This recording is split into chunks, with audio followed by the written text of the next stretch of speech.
உலகின் முதல்வா கணநாதா உமையின் புதல்வா கஜராஜா அழகு பிள்ளை காப்பாயே அழைத்தால் உடனே வருவாயே காலை மாலை விளக்கேற்றி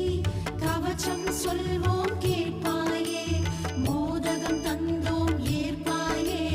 பாதகம் போக்கி காப்பாயே